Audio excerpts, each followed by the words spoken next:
तो जमती आम जानते आज आम आरआई एग्जाम सरी मो पाखे जिके क्वेश्चन अच्छी मु ट्राए कर जिके सब क्वेश्चन आंसर काढ़ापी स्टिल गोटे दुटा रही जाइए। तो चलन देखा।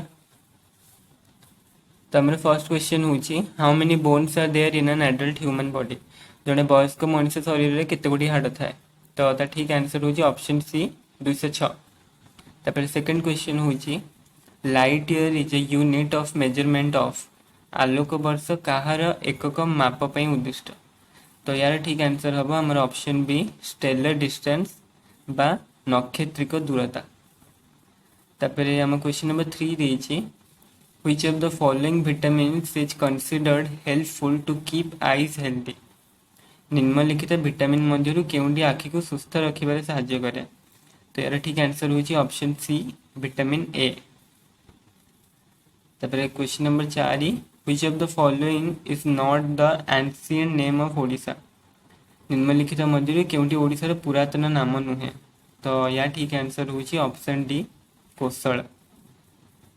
तापर question number 5 the first satellite was launched by which country. प्रथम उपग्रह केउ देश द्वारा उत्क्षेपण करा जायतिला। तो या ठीक आंसर होची बी यूएसएसआर बा रशिया सोवियत रूस भी हम कहते। तापर क्वेश्चन नंबर 6 देछि the first nuclear reactor of India. भारत रा प्रथम पारमाणविक रिएक्टर रा नाम कौन। तो या ठीक आंसर होची ऑप्शन सी अप्सरा। तापर क्वेश्चन नंबर 7 देछि bleaching powder is made from. Bleaching powder केउथिरु प्रस्तुत। तो या ठीक आंसर हम lime and chlorine. Bleaching powder formula होची CaOCl2। तो ऑप्शन डी हम आमर लाइम एंड क्लोरीन। तापर क्वेश्चन नंबर 8 देछि among the various allotropes of carbon which of the following is correct. अंगारर विभिन्न रूप मध्यरु केउटा ठीक अटे। तो या ठीक आंसर हम option D diamond is the hardest graphite is the softest. Option D होची ठीक उत्तर हमर। तापर question number 9 the sun temple at Konark is known as. Konark सूर्य मंदिर कौन कह जाए। तो ताहा होची ब्लैक पैगोडा। ऑप्शन बी हम हमारा ठीक उत्तर। तापर क्वेश्चन नंबर 10 देछि which of the following disease related to corona virus. तो सेटा होची ऑप्शन बी सार्स SARS जोटा कि सीवियर एक्यूट रेस्पिरेटरी सिंड्रोम भी कहते। तो 10 रे बी हम हमारा ठीक ऑप्शन। और क्वेश्चन नंबर 11 देछि which virus is responsible for कोविड-19। तो सेटा होची हमर SARS-CoV-2 और SARS-CoV-1 टा नुह कहीं SARS-CoV-1 होची इन्फ्लुएंजा टा और SARS-CoV-2 होची हमर कोविड। तो ऑप्शन ए हम यार ठीक उत्तर। तापर क्वेश्चन नंबर 12 देछि who among the following persons is known as Kabi Chandra. निम्नलिखित व्यक्ति मध्यरु काहाकू कवि चंद्र कहा जाए। तो या ठीक आंसर होची ऑप्शन बी कालीचरण पटनायक। तो क्वेश्चन नंबर 13 देछि who was honoured with Bharat Ratna in the year 2019। वर्ष 2019 रे किए भारत रत्न द्वारा सम्मानित होइतले। तो ठीक ऑप्शन होची option C Pranab Mukherjee. The Lalit Kala academy is dedicated for promotion of which of the following. Lalit Kala academy निम्नलिखित मध्यरु कहार प्रसार पे उद्दिष्ट। तो ता ठीक ऑप्शन होची ऑप्शन बी फाइन आर्ट्स। तापर क्वेश्चन नंबर 15 देछि Madhubani style of folk painting is the popular painting of which Indian state. तो मधुबनी लोक चित्रकला भारत रे केउ राज्य रे लोकप्रिय चित्रकला अटे। तो ठीक ऑप्शन होची ऑप्शन सी बिहार। तापर क्वेश्चन देछि next to Hindi which language is spoken by the maximum number of people in India. Hindi पर केउ भाषा को भारत रे सर्वाधिक लोक व्यवहार करथांती। तब ठीक ऑप्शन होची ऑप्शन बी बेंगली बा बंगाला। तापर क्वेश्चन नंबर 17 देछि who is the poet of famous song Vande Utkal Janani. Vande Utkal Janani संगीत रचयिता किए। तो ठीक ऑप्शन होची ऑप्शन बी लक्ष्मीकांत महापात्र। तापर क्वेश्चन नंबर 18 देछि who is the author of the book my journey transforming dreams into actions. पुस्तक my journey transforming dreams into actions रे लेखक किए। तो ता ठीक ऑप्शन होची option C doctor APJ Abdul Kalam. तापर क्वेश्चन नंबर 19 दीजिए how is the eminent person Tenzin Gyatso popularly known as Tenzin गेस्टो केउ नाम रे सुपरिचित। तो ता ठीक ऑप्शन होची ऑप्शन सी दलाई लामा। तापर क्वेश्चन नंबर 20 देची who is the winner of Wimbledon tennis boys singles junior championship 2021। Wimbledon tennis बालक एकक जूनियर चैंपियनशिप 2021 रे विजेता होचंदी समीर बैनर्जी। ऑप्शन बी होची ठीक आंसर हमरा। तापर सेमती क्वेश्चन नंबर 21 देची which of the following is the largest sweet water lake in Odisha. निम्नलिखित मध्य केउटी ओडिशार बृहत्तम मधुर जल ह्रद अटे। ता होची option A Anshupa.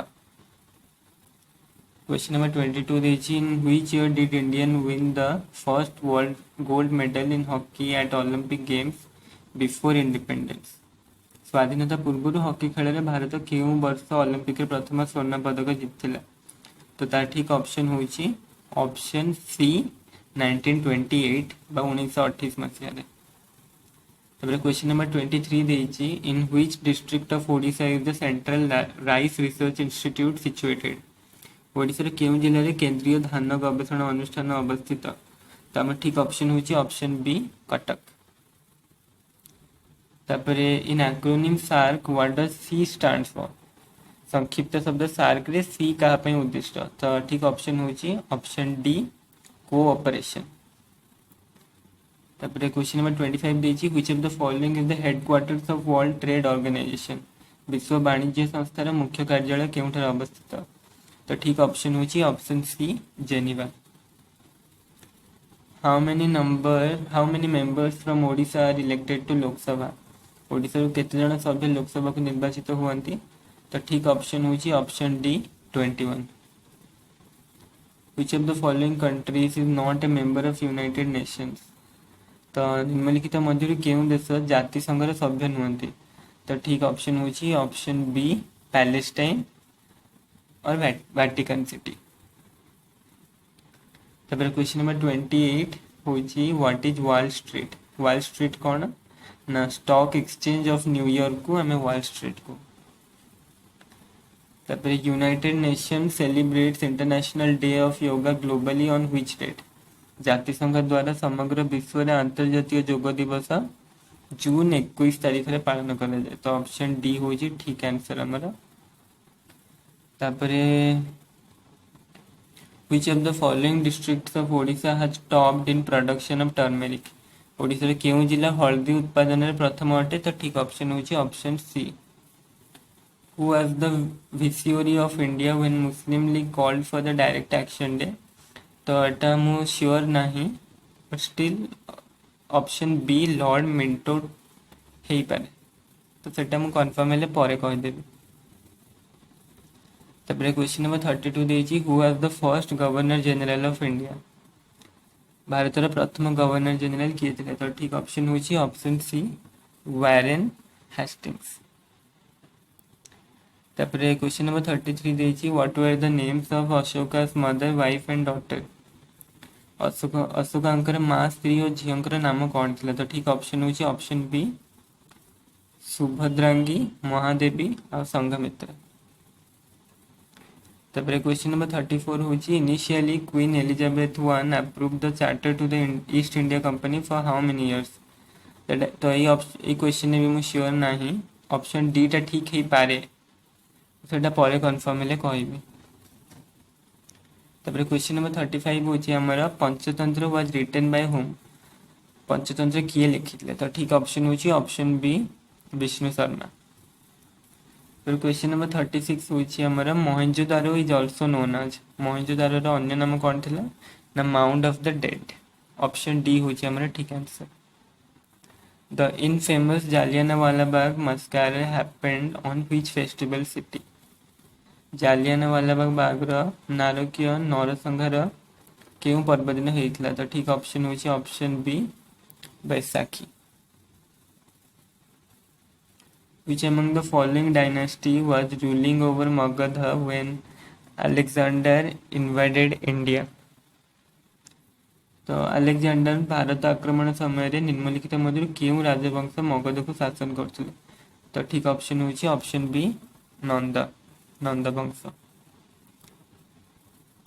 The lane question number 39 हूँ the lengthiest classical epic of India भारतर सर्वबृहत पौराणिक ग्रंथ हूँ आमर option D Mahabharat Odissi dancers in Jagannath temple are called as Jagannath मंदिर ओडिसी नर्तकी को महारी कहुए ऑप्शन ए हूँ ठीक आंसर आमर तापर क्वेश्चन नंबर 41 देछि atmospheric humidity is measured by वायुमंडल आर्द्रता क्यों यंत्र द्वारा मापा जाए तो सेटा होछि हमर ऑप्शन डी हाइग्रोमीटर तापर क्वेश्चन नंबर 42 देछि what type of rock is coal कोयला क्यों प्रकार शिला अटे तो हमर ठीक ऑप्शन होछि option C sedimentary rock question number 43 देछि the instrument used for recording earthquake waves भूमिकंप तरंग माप पई व्यवहार करा जाउथबा यंत्रटी कोन तो ठीक ऑप्शन होछि option D seismograph Which one of the following pairs of seas or oceans does the Suez Canal connect? Question number 44 रे देछि निम्नलिखित मध्य सुएज कैनाल केउ दुटी सागर किंबा महासागर को संयोग करे तो ठीक ऑप्शन होछि ऑप्शन सी मेडिटेरेनियन सी और रेड सी तापर क्वेश्चन नंबर 45 देछि how many numbers of states share their border with Odisha तो या ठीक ऑप्शन होछि ऑप्शन सी 4 केतोटी राज्य ओडिशा सीमा को लगी अच्छा तो सेटा हम ऑप्शन सी 4 हम ठीक ऑप्शन तापर क्वेश्चन नंबर 46 देछि which type of climate does Odisha enjoy Odisha रे केउ प्रकार जलवायु अनुभूत हुए तो ठीक होछि हमर ठीक ऑप्शन होछि ऑप्शन ए ट्रॉपिकल तो 47 देछि the river Budhabalanga has been originated from Budhabalanga नदी रे उत्पत्ति केउठार होइछि तो ठीक ऑप्शन होछि ऑप्शन डी सिमिलीपाल हिल तापर क्वेश्चन नंबर 48 देछि clotting of blood vessels is called रक्तनली जमाट बांधिबो कोन कुआ जाय तो सेटा होछि हमर ऑप्शन ए थ्रोम्बोसिस तो तापर होछि 49 Sindhu natural satellite has been successfully launched recently using which PSLV Sindhu Netra उपग्रह क्यों पीएसएलवी व्यवहार करी उत्क्षेपण करा जायतिला तो ठीक ऑप्शन होछि हमर ऑप्शन ए पीएसएलवी C51 तापर क्वेश्चन नंबर 50 लास्ट क्वेश्चन हमर which type of mosquito when infected with the virus is the main cause for spreading dengue fever क्यों प्रकार मशा जेतेबेले भूताणु द्वारा संक्रमित हुए ताहा डेंगू ज्वर प्रसार करिबा सहायक होइता तो सेटा होछि हमर ऑप्शन बी एडिस तो एतिकी थिला हमर जीके पई आ मु से दीटा क्वेश्चन रे डाउट अछि मोर किछि माने ता आंसर पाइले मु आपन को इन्फॉर्म कर देबी कमेंट सेक्शन तो शेयर करिवे सब्सक्राइब करिवे लाइक करिवे थैंक यू तो